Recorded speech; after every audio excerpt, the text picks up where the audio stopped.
안녕하십니까. 6월 3일 수요일 아침 기도를 시작하겠습니다. 기도하겠습니다.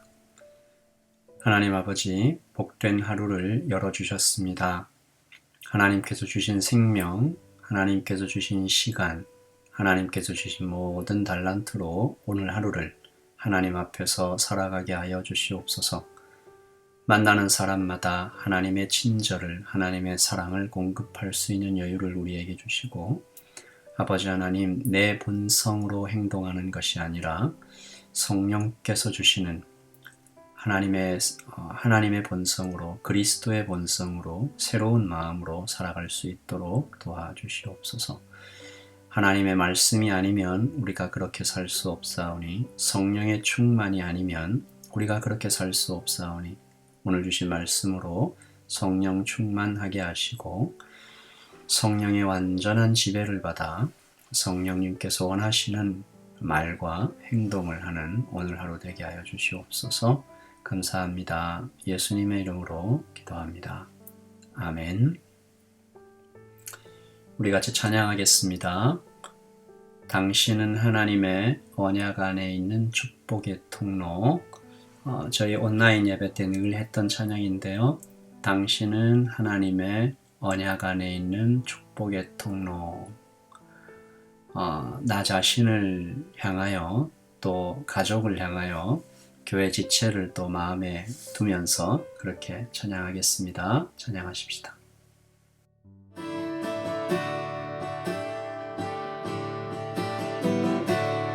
당신은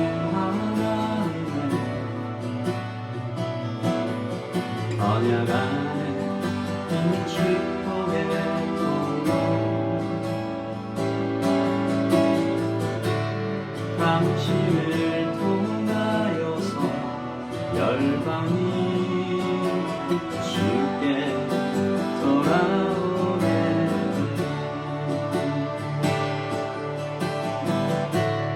당신은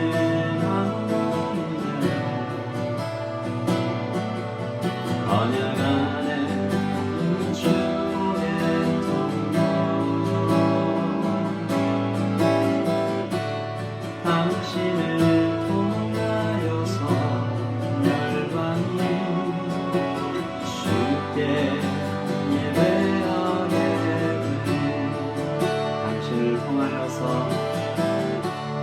당신을 통하여서 열방이 주께 예배하게 되리.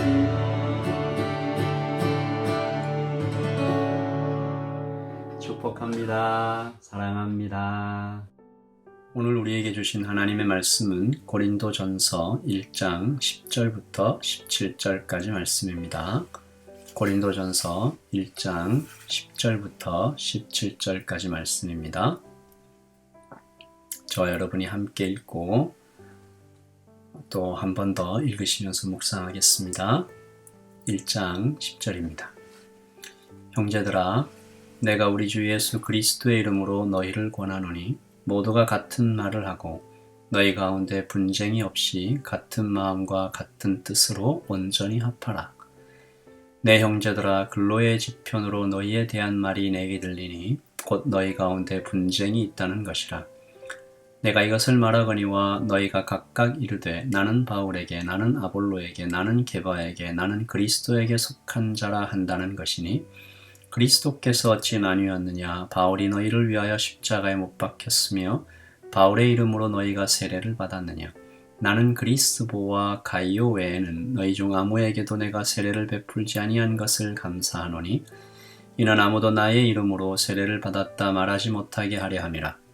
내가 또한 스데바나 집사람에게 세례를 베풀었고 그 외에는 다른 누구에게 세례를 베풀었는지 알지 못하노라.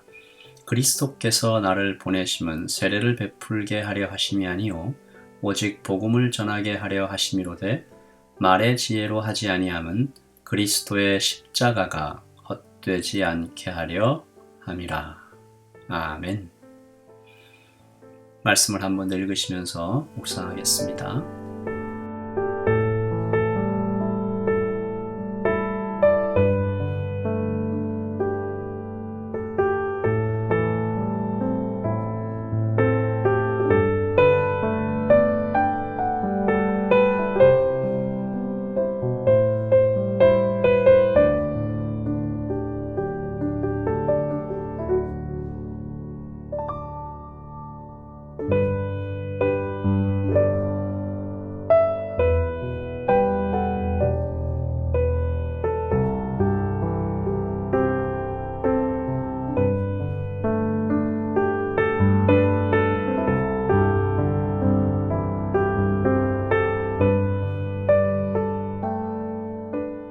우리는 어제 고린도가 어떤 지역인지, 고린도 교회가 어떤 문제가 있었는지 살펴보았습니다. 많은 문제가 있었죠. 그럼에도 불구하고 하나님의 은혜와 그 사랑이 변하지 않고 또 영원하실 것에 대해서도 말씀을 통해 듣게 되었습니다. 하나님이 우리를 부르셨습니다. 그 부르심이 취소되지 않았습니다. 하나님께서 우리를 도우십니다. 부르심에 합당한 삶을 살아갈 수 있도록 모든 은사를 선물로 주십니다. 그리스도의 장성한 분량에 이르기까지 성장시켜 주십니다. 그리고 마지막으로 하나님께서 붙드십니다. 우리 주 예수 그리스도의 날이 될 때까지, 마지막 날 영광의 날이 이르기까지 잡고 계신 손을 놓지 않으십니다. 그렇게 교회는 무한한 놀라운 은혜를 받은 공동체이죠. 사도는 교회에 대한 하나님의 놀라운 사랑과 은혜를 높이 찬양합니다. 그리고 이제 교회의 문제가 무엇인지 본격적으로 다루기 시작하는데요. 다시 말하지만 이것은 책망하기 위함이 아닙니다. 물론 책망이 있지요. 하지만 그것은 판단하고 꺾어서 짓누르기 위함이 아닙니다. 성장을 위한 채찍이죠. 사랑의 채찍입니다. 여러분, 이것을 알 때 하나님의 책망은 어쩌면 무엇보다 강력한 은총으로 변할 수 있습니다. 때때로 고난이 축복보다 우리에게 더욱 유익한 것처럼 책망도 그렇습니다. 그래서 오늘 우리는 2000년 전 그들이 받았던 여러 가지 책망을 살펴보는 것이죠. 우리도 그 책망을 들어야 할까 말씀을 살펴보는 것입니다. 오늘의 책망입니다. 고린도 전서에 고린도 교회가 받았던 많은 책망들이 있는데 오늘 첫 번째 받은 책망은 분열의 문제였습니다. 저는 이것 자체가 우리에게 큰 교훈이 된다고 생각합니다. 수많은 문제들 중 사도가 분열의 문제를 가장 먼저 다뤘다라는 것이죠. 그 이유가 무엇일까? 분열이 우상 숭배보다 음행보다 더 심각한 죄인가? 물론 세상 법정에서는 그렇게 말하지 않습니다. 음행, 폭행, 사기, 그런 것들이 더 큰 죄죠. 그러나 적어도 하나님의 교회에서는 분열이 더 큰 죄일 수 있다는 것입니다. 다른 무엇보다 하나님의 마음을 아프게 하는 것이 바로 그의 자녀들끼리 당을 짓고 싸우는 것이 될 수 있다. 저는 말씀을 보면서 그렇게 깨달음이 옵니다. 여러분, 고린도 교회의 분열은 어떤 모습이었죠? 오늘 말씀 12절이죠. 내가 이것을 말하거니와 너희가 각각 이르되 나는 바울에게, 나는 아볼로에게, 나는 게바에게, 나는 그리스도에게 속한 자라. 소위 바울파, 아볼로파, 베드로파, 그리고 심지어 예수 그리스도파. 적어도 고린도 교회는 4개의 무리로 쪼개져 있었다라는 것입니다. 바울파는 개척자 바울을 따르는 사람들이죠. 이방인의 사도였던 바울을 따르는 이들은 아마도 주로 이방인이었겠죠.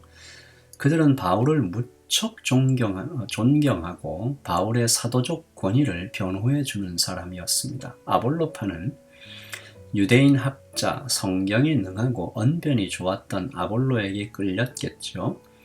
그는 아마도 바울이 떠난 후 실질적인 고린도 교회의 담임 목사격으로 활동하게 되었을 텐데 그의 풍부한 학식 때문에 아마도 지식층의 사람들이 추종했을 것이다 짐작합니다.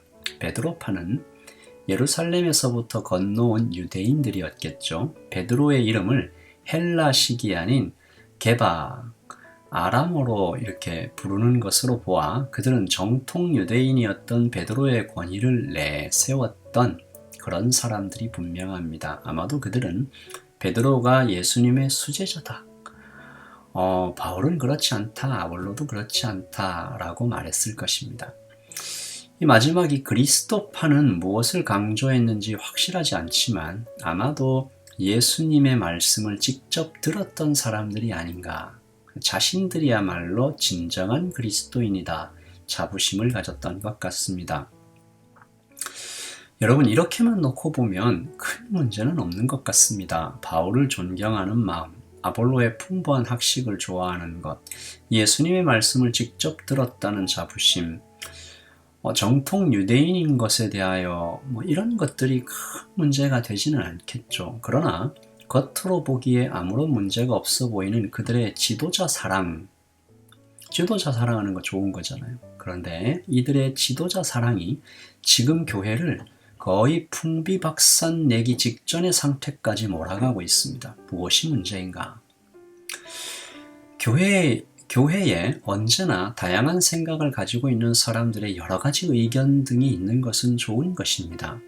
그러나 사도는 여기에서 분명히 다양성이라는 이 단어가 가진 위험성에 대해서 말하고 있죠.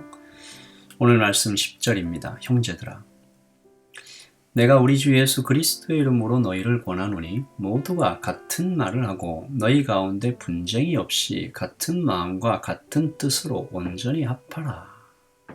저는 이 바울의 서신서에 자주 나타나는 형제들아라는 단어가 참 좋습니다. 그리고 이 단어가 오늘 문제의 핵심입니다. 그들의 가장 큰 문제는 서로를 형제라고 여기지 않았다라는 것입니다. 그들은 서로를 시기하고 질투하고 멸시하고 경쟁했습니다. 다른 의견을 가진 사람은 틀렸다.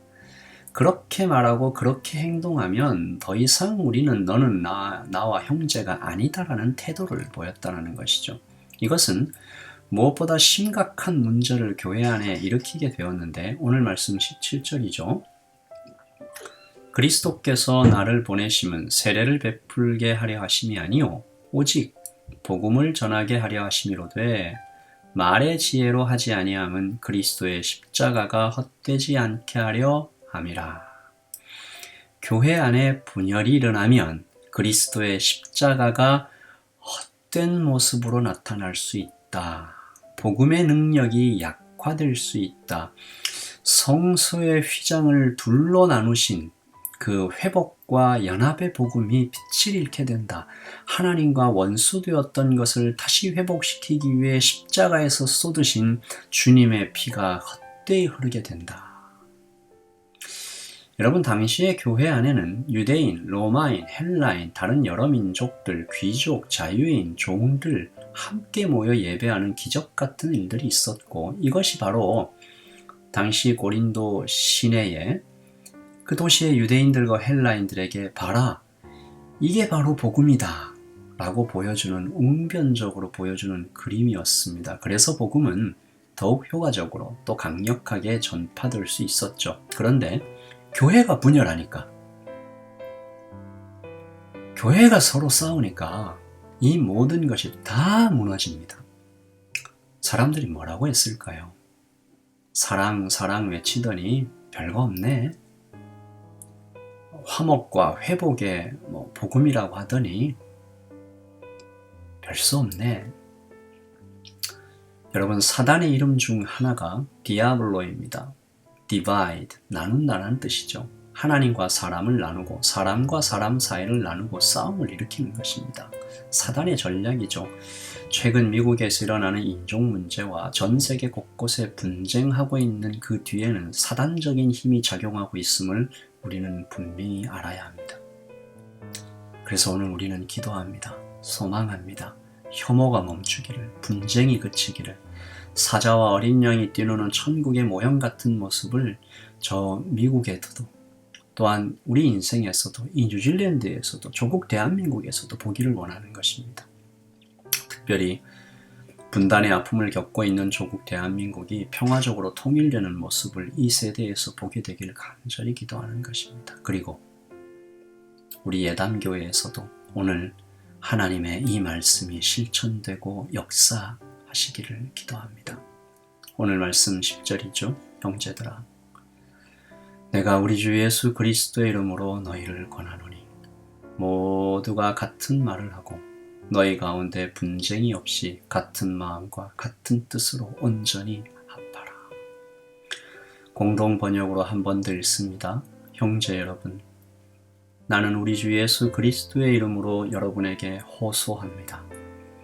여러분은 모두 의견을 통일시켜 갈라지지 말고 같은 생각과 같은 뜻으로 굳게 단합하십시오. 아멘. 예담교회 모든 성도 여러분, 저도 감히 이 사도의 마음으로 주 예수 그리스도의 이름으로 여러분에게 호소합니다.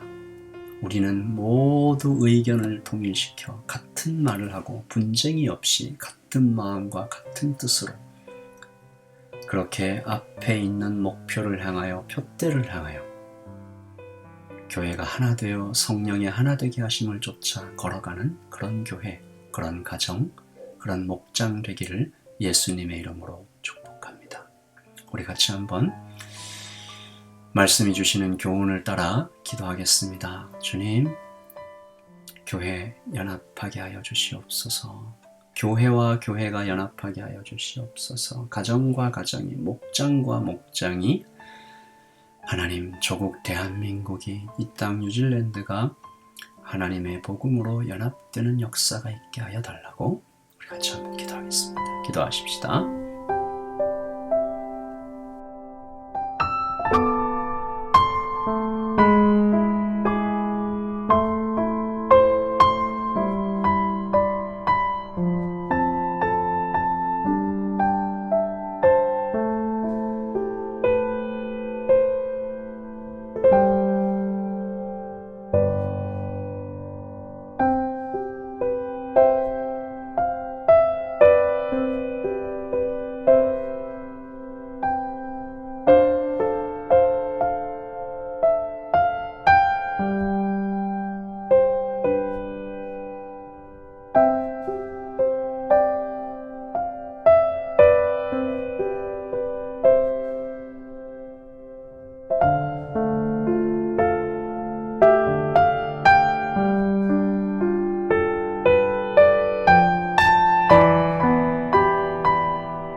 귀한 말씀을 들었습니다.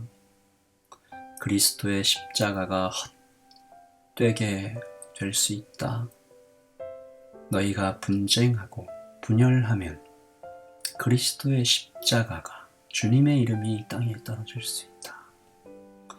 하나님, 이 귀한 말씀을 우리가 마음에 새기고 아버지 하나님, 초대교회가 그랬던 것처럼 성령께서 그들에게 임하셨던 그날, 하나님 마가의 다락방에서 있었던 그날의 풍경처럼 모두가 함께 모여 다 같이 예담교회가 그렇게 되게 하시고, 이 땅의 모든 교회가 하나님 그들의 교회만 위하는 것이 아니라 함께 마음을 모아 기도하며 이 땅의 복음화를 위해서 걸어갈 수 있는 모든 교회 될 수 있도록 도와주시옵소서. 아버지 하나님, 이 아침에 우리에게 하나님 아버지의 연합의 영, 화목의 영, 회복의 영을 부어주시기를 다시 한번 간구하며 예수 그리스도의 이름으로 기도합니다. 아멘.